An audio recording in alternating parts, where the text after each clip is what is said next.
믿고 않겠습니다.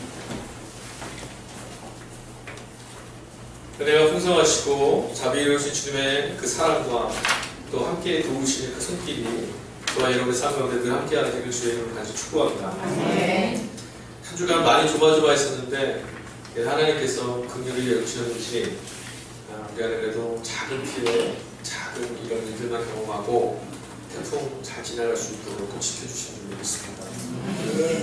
저는 은근히 걱정을 많이 했거든요. 겁이 많아서 초대형 태풍이라고 여러분은 모르시지만 저는 벌써 일기예보 하기 15일 전부터 보름 전부터 태풍을 보고 관찰했던 사람입니다. 그래서 태풍이 점점 커지는 거 보고 눈이 생기는 거 보고 무서웠어요. 야, 이게 이대로 오면 비만 좀 내리고 하면 좋겠는데 이 녀석이 제법 커져서 사나워지고 있으면 어떡하면 좋지. 근데 막상 일기예보 다 우리나라에 온다고 될 때부터 얼마나 날려있습니까? 무척 불안했죠. 그래도 우리의 염려와 상관없이 우리의 걸음을 지키시는 주님의 성실하심을 또 만날 수 있던 시간이었던 것 같습니다. 오늘 우리가 같이 읽은 빌립보서 말씀, 이 본문의 말씀을 가지고 감리교회 창시자인 존 웨슬리 목사님이 1741년 설교 한 편을 썼어요. 제목이 뭐냐면 그리스도인의 완전입니다. 이 설교를 딱 하고 나서 이 설교 때문에 감리교 존 웨슬리 목사님은 많은 공격을 받고 비난을 당합니다. 왜 그런가 하니 사람이 어떻게 완전할 수 있느냐, 그리스도 우리 주님 말고 이 땅에 사는 사람 치고 누가 완전할 수 있겠느냐, 그런 교만하고 오만한 생각이 어딨느냐, 그렇게 막 비난을 해왔습니다. 그런데도 불구하고 웨슬리 목사님은 자신이 했던 설교를 철회하지 않았어요.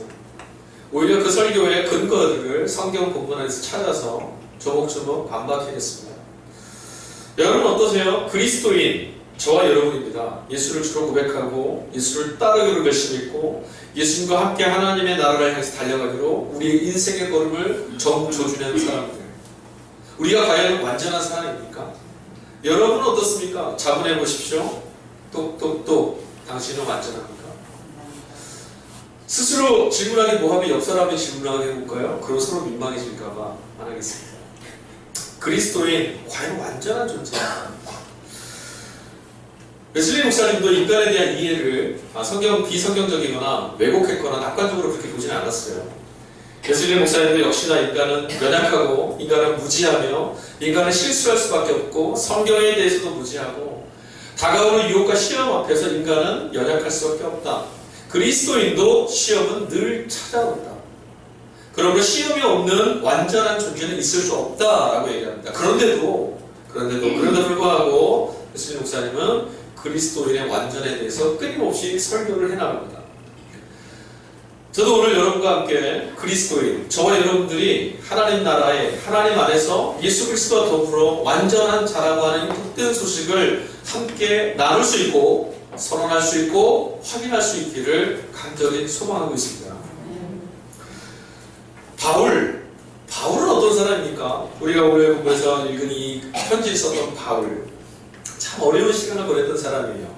여러분들이 바울을 생각하실 때는 어떻게 이미지가 탁 떠오르십니까? 대단한 사람, 신약성경에 태반을 썼던 사람, 오늘의 교회에 기틀을 만들고 복음을 땅끝까지 전할 수 있도록 사용되었던 큰 일꾼.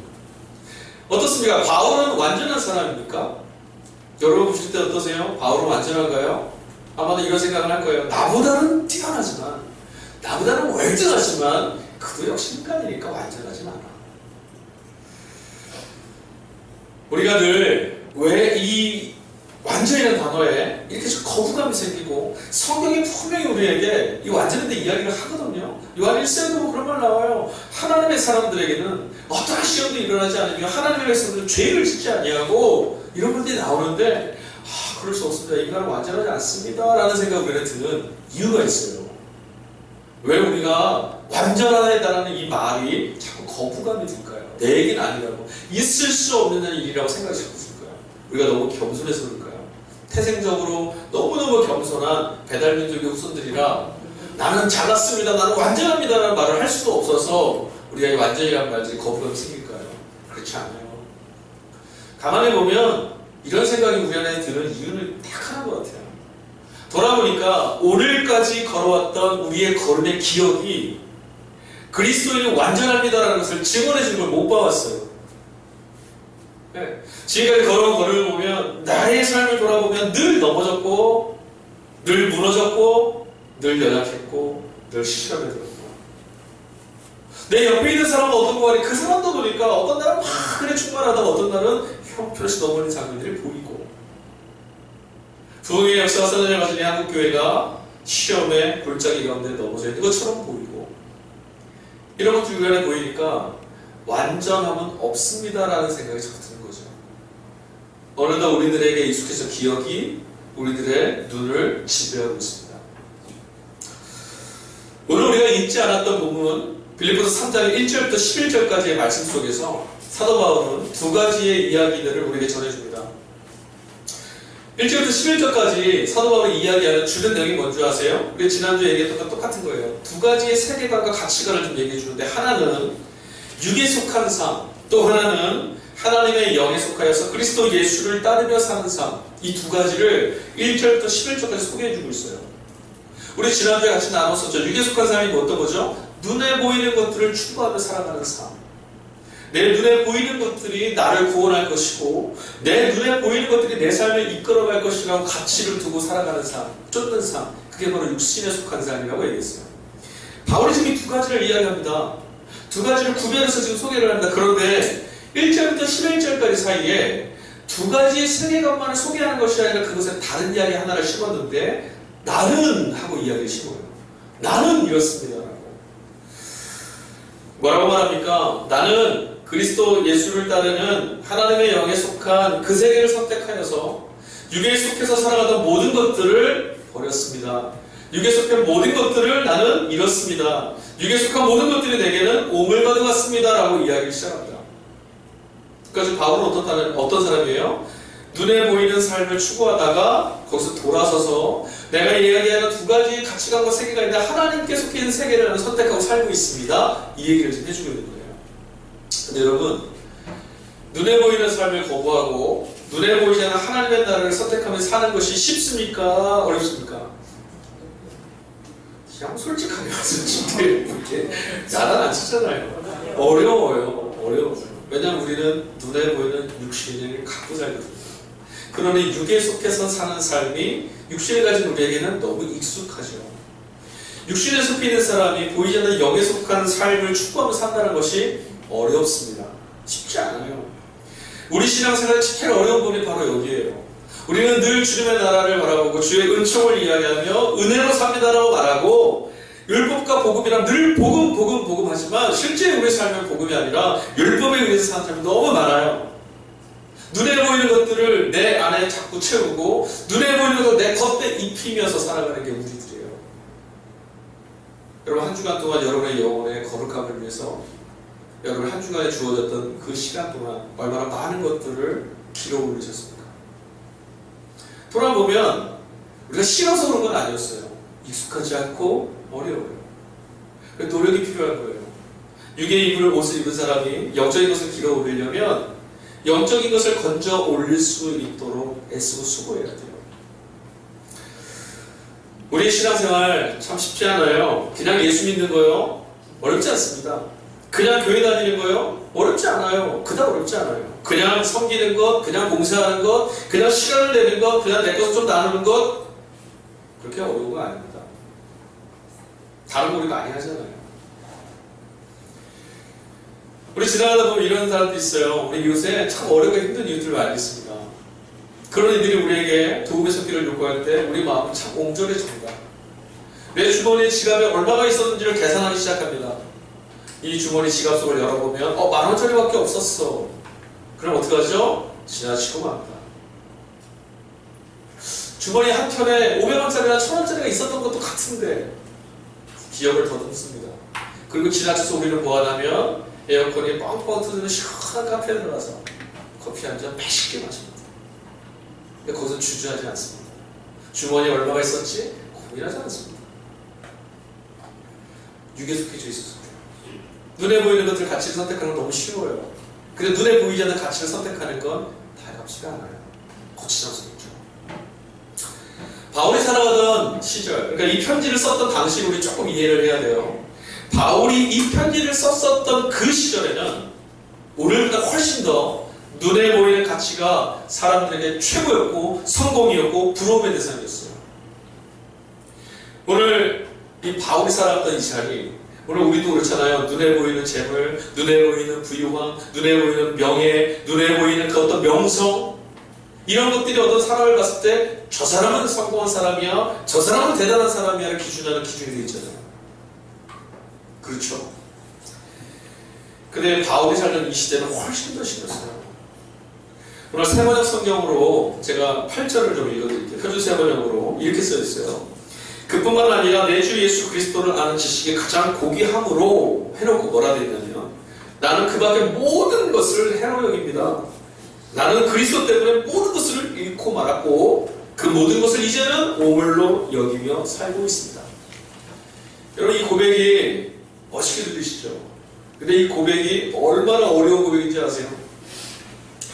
바울이 지금 말했던 이 모든 것, 나는 이 모든 것을 예수님 때문에 이겼습니다. 나는 이 모든 것을 버렸습니다. 나는 이 모든 걸 오물로 여깁니다. 말했던 이것이 다 뭔지 아세요? 바울이 계속해서 얘기해요. 이 모든 것들이 다 세상에 속해 있는 것인데, 육신의 적용을 따라 사는 것인데, 이 모든 게 다 세상 사람들이 나를 보고 열광했던 이유였습니다.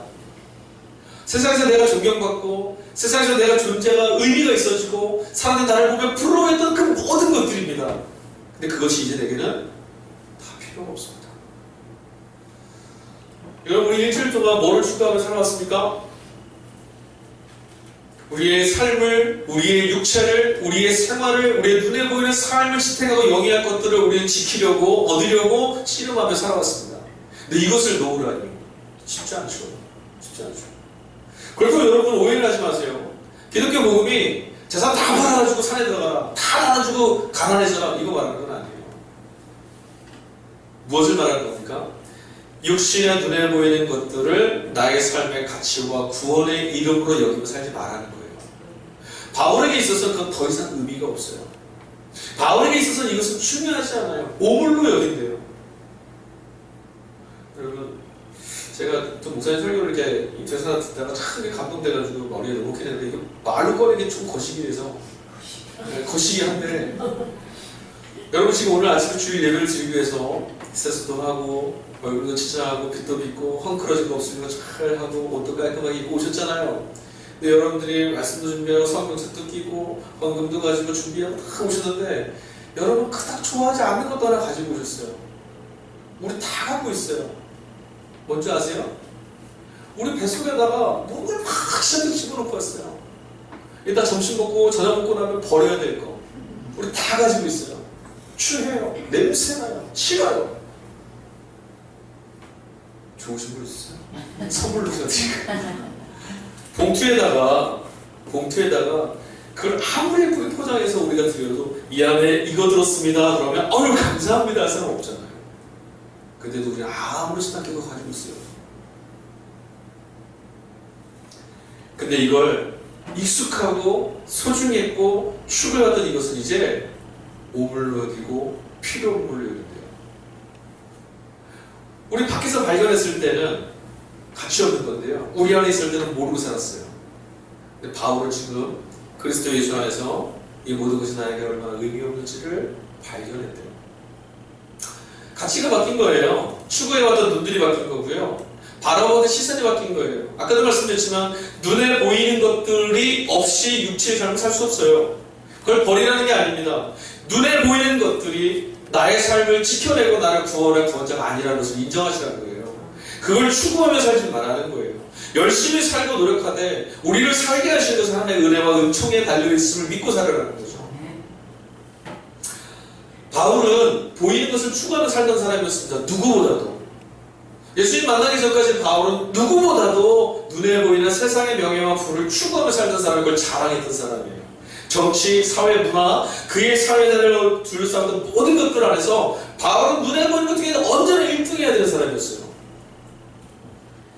하다못해 종교생활과 그의 영혼의 구원까지도 바울은 눈에 보이는 것으로 가치 삼아 그것을 채우려고 노력하며 살았습니다.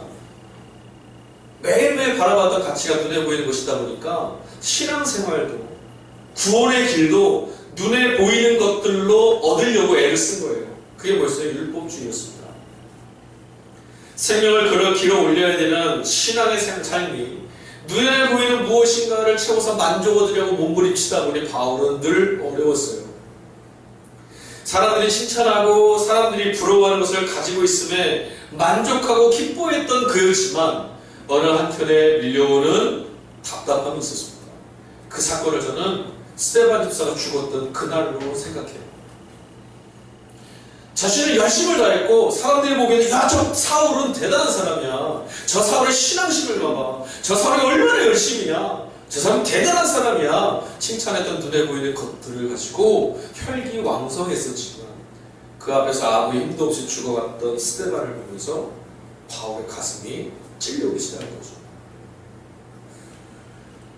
스데반은 무기력하게 저렇게 죽었음에도 불구하고 얼굴에 미소를 띠고 죽었거든요. 저들이 저를 용서해달라고 하면서 죽었거든요. 저 안에 뭐가 들어있길래 저럴 수가 있지? 정작 삶의 방향과 가치관을 바꾸는 것, 이게 문제라는 건 알지만 이거 쉽지 않습니다. 우리가 항상 바라왔던 걸음을 추구했던 것들을 내려놓고 다른 것들을 추구하는 건 쉽지 않아요. 가치관이 바뀌었는지 안 바뀌었는지 아는 가장 간단한 기준이 있습니다. 여러분, 예수를 믿으면 세상이 이야기해주는 방향과 다르게 하나님의 나라를 바라보며 사는 사람들이 되는 거 맞죠? 예수를 믿으면 절망과 죽음을 향해 달려가던 걸음이 멈추고 생명을 살려주는 하나님의 은혜를 향해서 달려가는 삶으로 바뀌는 게 맞죠? 예수를 믿으면 우리의 눈에 보이는 재물과 돈에 마음을 쏟는 것이 아니라 우리의 영혼을 살리고 건져내시는 사랑과 은총과 구원에 마음이 옮겨지는 게 맞죠? 네. 그러면 질문을 하겠습니다. 여러분들이 가지고 있는 시간, 여러분들이 가지고 있는 재물, 여러분이 가지고 있는 달란트, 여러분의 내일, 미래와 꿈, 어느 곳에다 가장 많이 투자하고 계십니까? 그러면 우리의 가치가 바뀌었는지 안 바뀌었는지 알 수 있어요. 예수 그리스도께서 내 안에 찾아오셔서 내가 예수를 믿고 정말 세상으로 향해서 걸음이 돌리워져, 메타노이아, 돌이켜 회개하여서 하나님의 나라로 걸음이 옮겨졌느냐? 내가 한 주간 동안 내게 주신 것들을 어떻게 사용하고 살고 있었는가 보면 알 수 있어요. 오늘 바울을 보니까 12절에 이렇게 말합니다. 12절 말씀 한번 같이 볼까요? 같이 한번 읽어보겠습니다. 12절 시작. 내가 이미 얻었다 함도 아니요 온전히 이루었다 함도 아니라 오직 내가 그리스도 예수께 잡힌 바 된 그것을 잡으려고 달려가노라. 아멘. 현수세번역 성경이 훨씬 더 감칠난다게 번역을 한 것 같아요. 하나님 원어대로 하면 우리 잡힌 바 되었다라고 하는데, 바울이 그의 삶의 방향이 온통 뒤바뀔 수밖에 없던 이유와 출발점을 뭐라고 얘기하냐면, 나는 세상을 향해서 살던 나는, 남들이 부러워하는 가치를 내 안에 채우려고 노력했던 나는, 그것을 가지고 하나님께 드러내고 싶었던 나는 오늘 멈추었습니다. 어떻게? 뭐라 말하냐면 주님께서 나를 붙잡아 주셔서 라고 얘기합니다. 근데 표준세번역은 여기 이렇게 말해요. 사로잡아 주셨다. 사로잡았다. 강한 표현이죠. 이 말은 뭐냐면 내가 막 원한 것도 아니고 동의한 것도 아니에요. 강한 힘이 나를 붙잡아 세운 거예요. 강한 힘이 나를 도와준 거죠. 넘어지려고 하고 있는데 내 힘으로 막 균형잡는 게 아니라 넘어졌는데 탁 잡아준 거예요. 나는 사로잡혀졌습니다. 라고 해요. 아주 강한 표현이에요. 바울이 이 표현을요, 그가 쓴 성경 말씀에 곳곳에 다 똑같은 표현을 여러 가지로 표현해요. 고린도후서 5장 14절 말씀 보니까 바울이 이렇게 말합니다. 그리스도의 사랑이 나를 강권하고 있습니다. 강하게 붙들고 있습니다. 로마서에는 똑같은 표현을 또 하나 썼어요. 로마서 8장 39절 말씀 보니까 기타 등등 여러 가지 많은 사람들이 좁고 깊고 크다고 말하는 것들을 다 나열한다면 뭐라고 말했냐면 하나님의 사랑에서 이것들도 끊어낼 수가 없습니다. 그런 사랑이 나를 사로잡았다라고 얘기해요. 주님이 이미 바울에게 찾아오신 거죠. 바울 안에 찾아오셔서 바울을 온통 붙잡고 휘감고 있습니다. 바울의 연약한 마음을 손으로 송두리째 붙잡고 계시고 세상을 향해 달려가는 그의 걸음, 관성에서 막 튕겨나갈 것 같은 그의 걸음을 주님께서 붙잡아 놓으셨어요. 그래서 멈추었어요. 멈추면서 바울이 뭐라고 하냐면 이제 나는 그가 나를 잡으신 그것을 향해서 이제는 내가 붙잡으러 달려갑니다 라고 말합니다. 하나님의 나라를 이루어가시는 주님께서 우리 안에서 눈에 보이는 것을 추구하는 세상이 아니라 주님의 나라를 바라보며 살아갈 수 있도록 우리 안에 찾아와 역사하고 계십니다.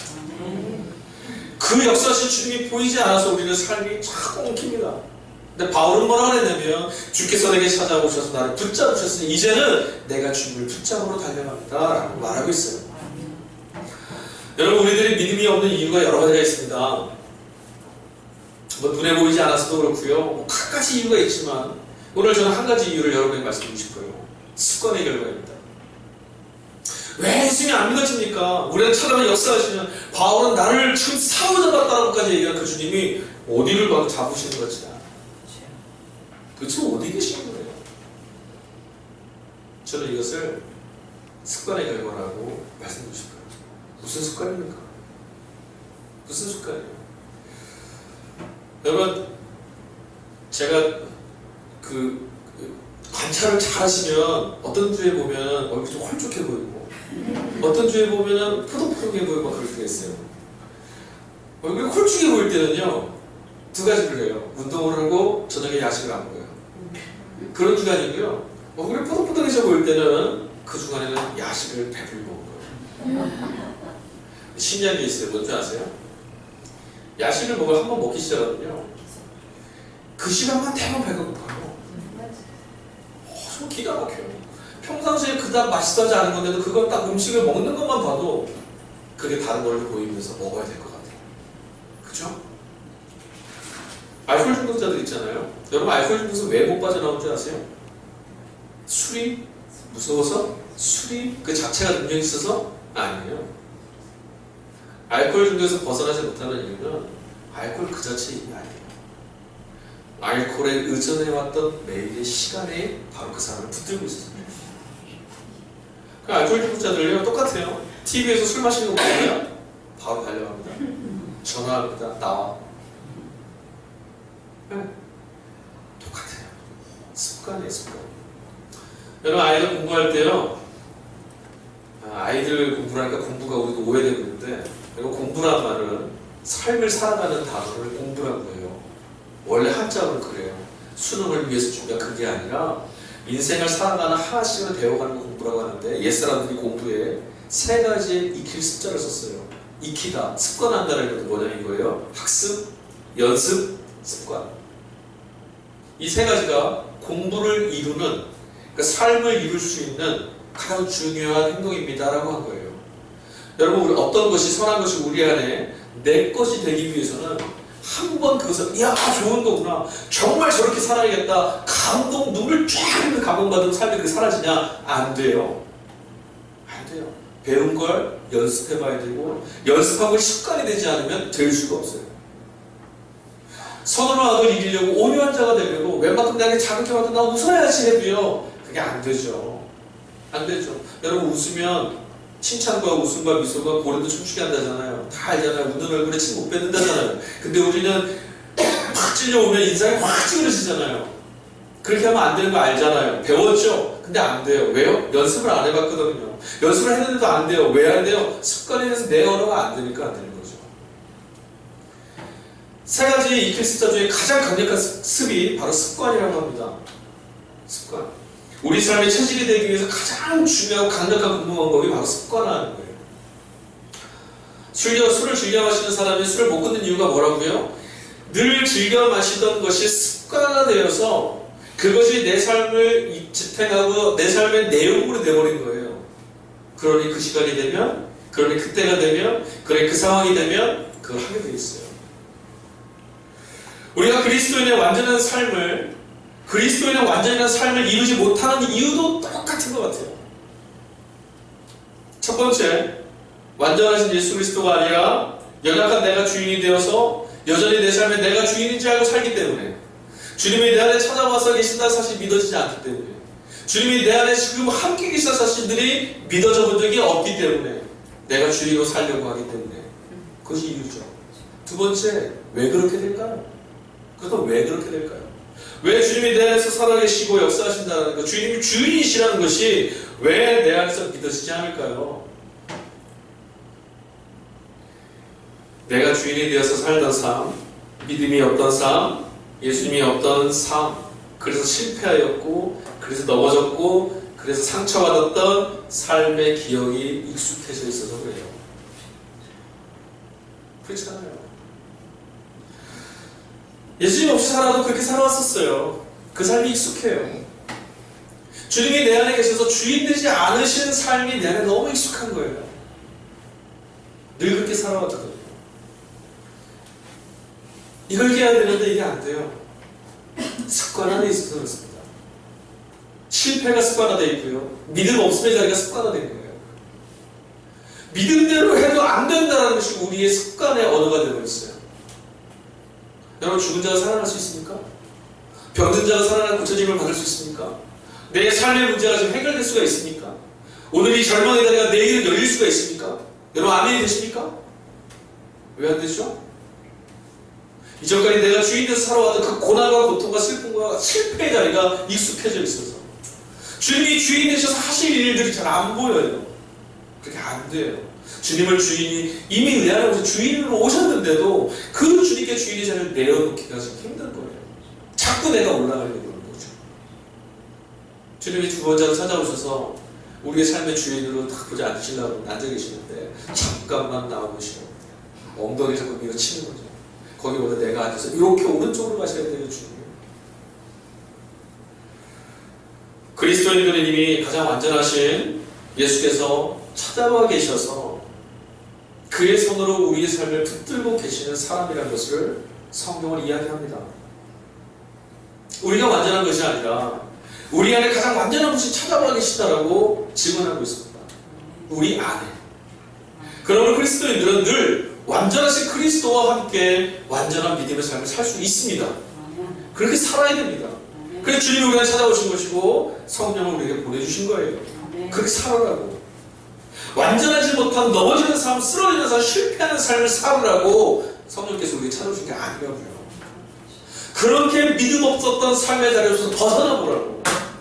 그렇게 익숙해졌던 실패의 자리에서 하나님이 이루어가시는 내일을 살아보라고.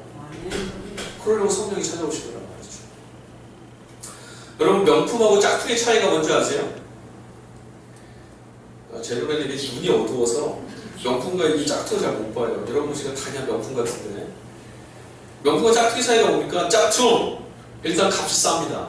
짝퉁! 대량 생산합니다. 막 치고냅니다. 그죠? 짝퉁! 누가 만든지를 모릅니다. 그죠? 그냥 메이드 인 차이나 이거 하는 거 써 있어요.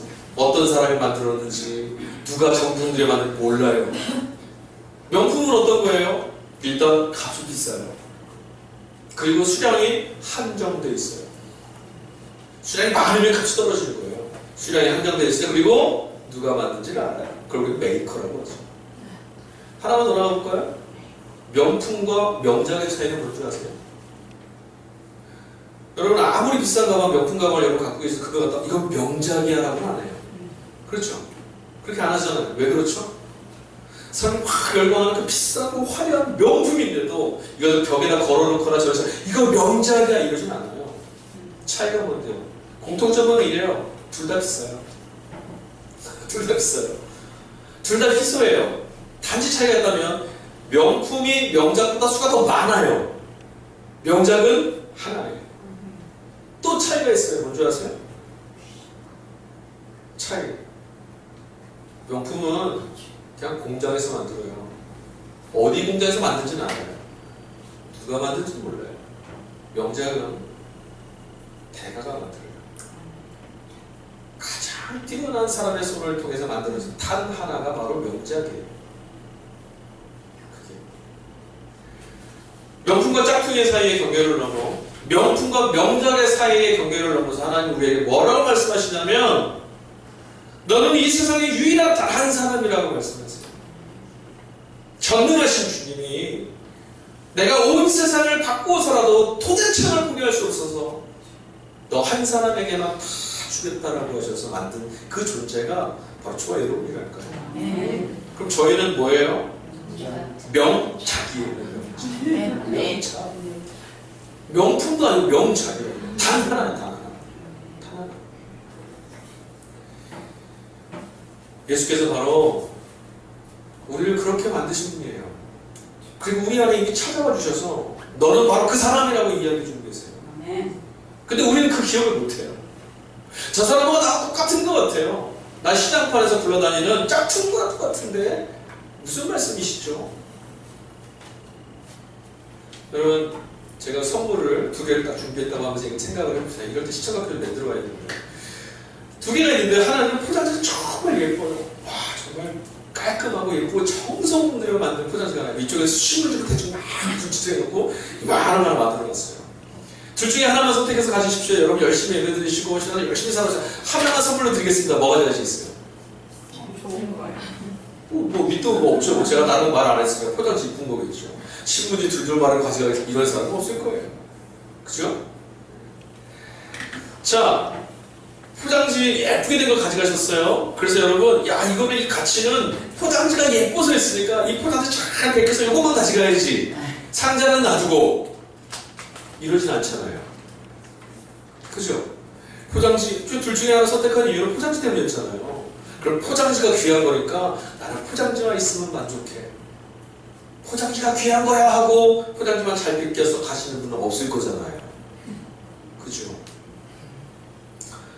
눈에 보이는 것들로 만족될 수 없었던, 충족될 수 없었던 허물을 향해서 달려가던 바울의 삶에 예수 그리스도가 찾아오셔서 그를 사로잡아 주심으로 진정한 구원이 무엇인지를 보게 하셨어요. 바울은 그때 예수 그리스도 안에 있는 넘치는 은혜를 발견했어요. 이 포장지처럼 아름다운 예수 그리스도를 발견했어요. 와, 세상과는 다르다. 세상을 추구하는 것들, 눈에 보이는 추구하는 삶과는 다르다라는 것을 발견했어요. 이것은 정말 귀한 것 같다. 발견했어요. 근데 바울이요, 여기서 멈춰서 포장지만 듣고 나가지 않았어요. 뭐라고 말했냐면, 이 포장지 안에 든 것은 더 귀할 것 같다. 이 포장지 이렇게 정성스럽고 아름답게 만들었다. 이 안에는 뭐가 들었을까?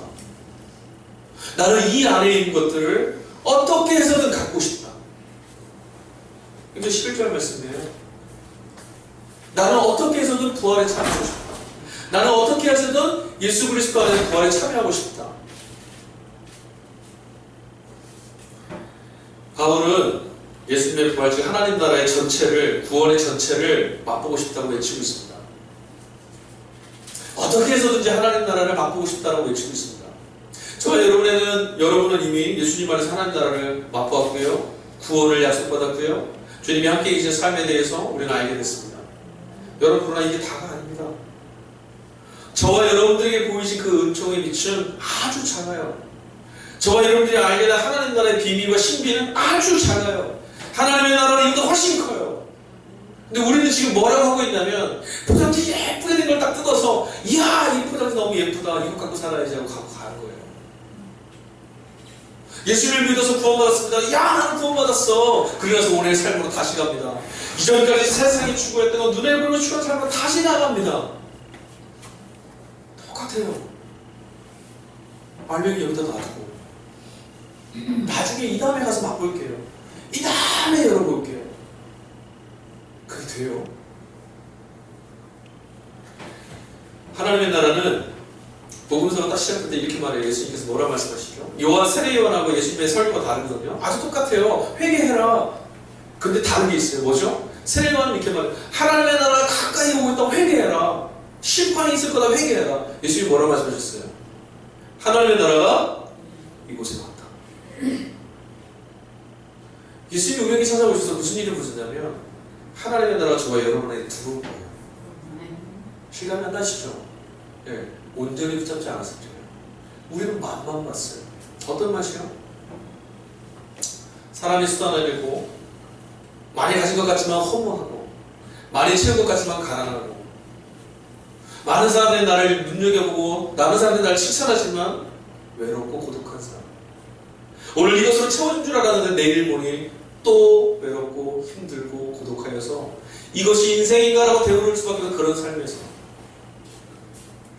사람을 물질보다 못하게 여기는 그런 삶에서, 이것은 옳지 않음에도 불구하고 그렇게 살아가야만 한다고 말하는 세상 속에서, 그렇지 않다고. 네가 가장 소중하다고. 세상 무엇보다도 네가 소중하다고 말씀하신 하나님의 나라. 너의 태어남과 적음에 상관없이 네가 지금 어떤 사람인지, 어제는 어떤 사람을 묻지 아니하시고 너를 가장 귀하다고 말씀하시는 하나님의 나라. 그 나라가 왔음에도 우리가 아직 모른다는 겁니다. 우리는 주님 때문에 이 구원을 손에 잡았습니다. 아니요, 사로잡았죠. 주님께 우리를 사로잡은 거예요.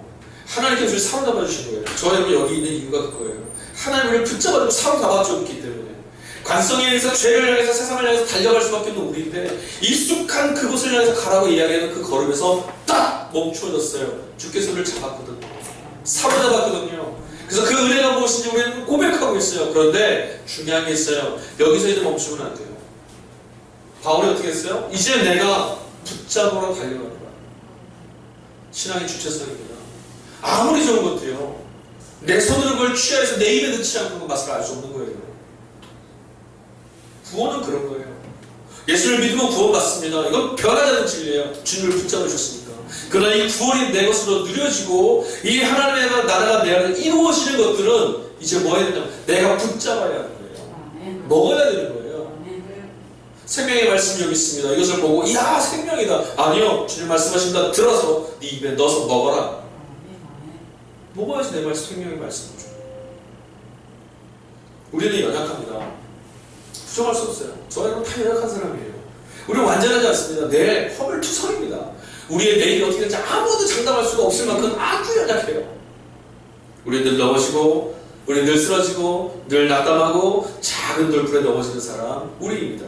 그러나 여러분, 우리 안에 찾아와 계신 주님도 연약하십니까? 우리 안에 찾아와 계신 주님도 불안하신 분입니까? 우리 안에 함께 계시는 주님이 세상을 감당하실 수 없는 분이십니까? 지금 그분이 누구 안에 계십니까? 저와 여러분 안에 계시다. 우리는 그걸 자꾸 이 사실을 못 믿겠다는 말이에요. 왜요? 이게 아니라서가 아니라 없이 살아왔던 나 혼자 살던 삶의 기억이 우리를 계속 머물러 있어요. 주님 없이 살던 그 삶의 기억이. 우리나라가 광복됐었잖아요. 그죠?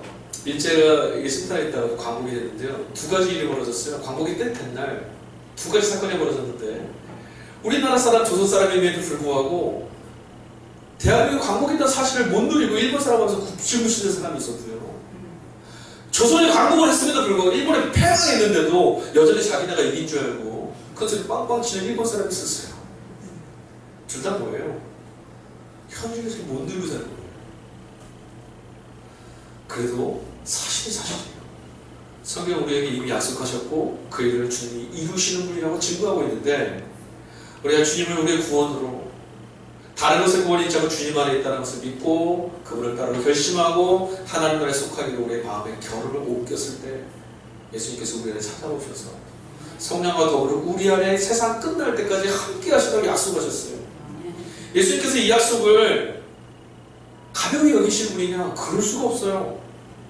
자신의 목숨으로 약속에 도장을 찍었거든요. 야 잠깐 바빠. 오늘은 잠깐 바쁘니까 너 혼자 좀 있어. 내일부터는 늘 같이 있어줄게. 그런 말씀하시는 게 아니라는 거예요. 아 오늘 내 마음이 너무 힘든 것 같고 어제랑 똑같은 또 열심히 알기 전에 있었던 일이 또 생기는 거 보니 주님이 지금 내 안에 안 계신가 보다. 어디 가셨어요? 그러면 안 된다는 거죠. 주님이 아무리 우리를 사로잡고 계시고 은혜를 덮고 계셔도 하나님의 은혜에 꼭 덮여 있어도 99.9%로 덮여 있는 것은 천국을 내 것으로 사는 삶이 아니에요. 우리에게 오늘 요구하시는 게 뭔지 아세요? 주님은 우리에게 99.9%의 사람이 되라고 요구하지 않아요. 100%의 사람이 되라고 요구하세요. 어떻게 100% 되시겠습니까? 예수님 만나기 전에 바울처럼 눈에 보이는 무엇인가를 통해서 나는 100이 됐습니다라고 자랑하시면서 살겠습니까? 절대로 100을 이룰 수 없습니다. 어떻게 하면 100이 될 수 있을까요? 우리 수준에서 여러분 아무리 큰 그릇을 만들어도 바다를 담을 수는 없잖아요. 그죠? 기술이 발전하고 공장이 커져서 그릇을 크게 만들었습니다. 100m, 200m, 300m짜리 직경의 그릇을 만들어도 거기에는 바다를 담을 수 없어요. 99.9가 100이 되는 방법 딱 하나예요. 그릇을 바닷속에 집어넣어버리는 거죠. 바다와 그릇이 하나가 되면 돼요. 99.9가 100이 되는 수 있는 길은 하나입니다. 100 속에 들어가 있는 거예요.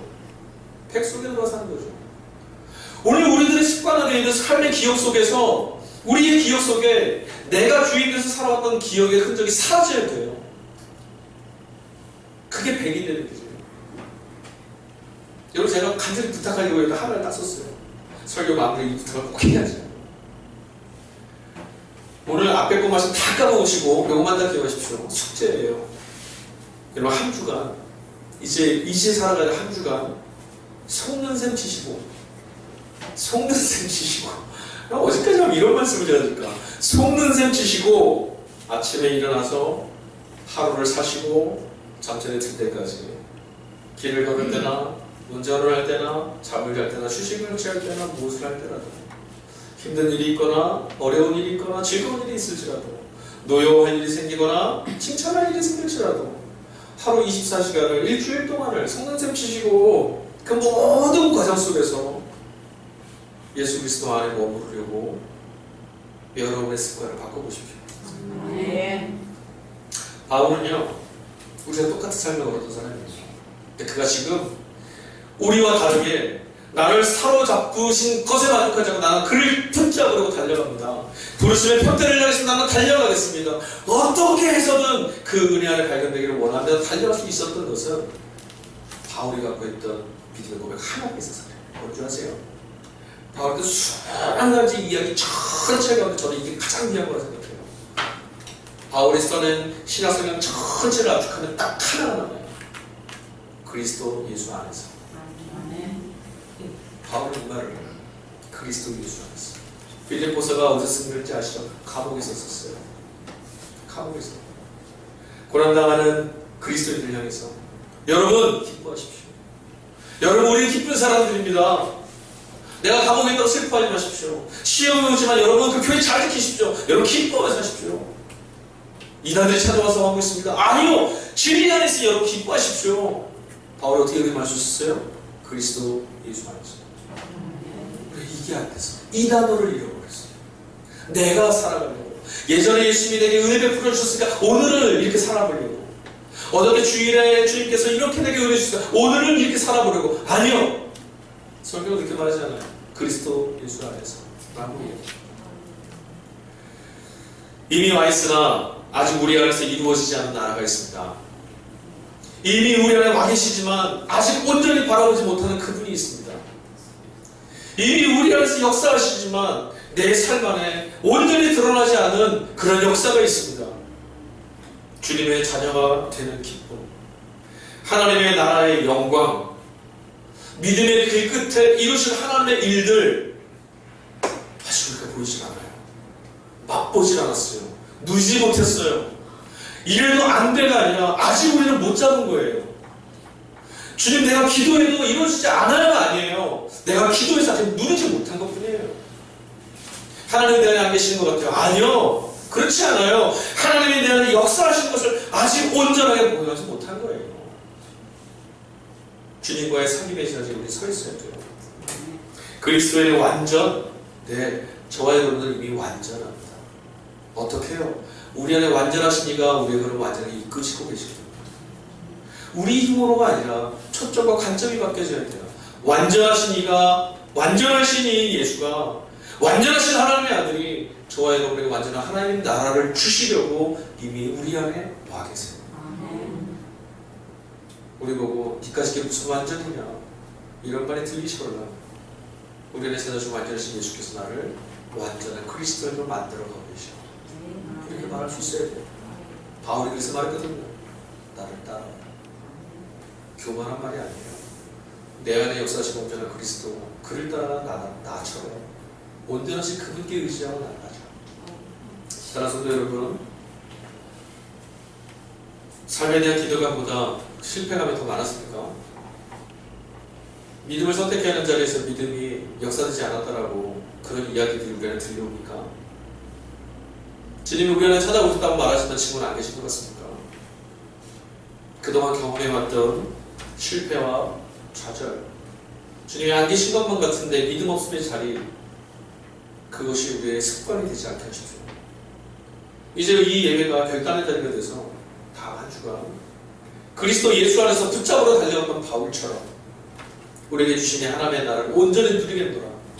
세상의 것들이 우리의 갈망이 아니라 내게 맛보게 하신 이 나라가 내 갈망의 전부입니다.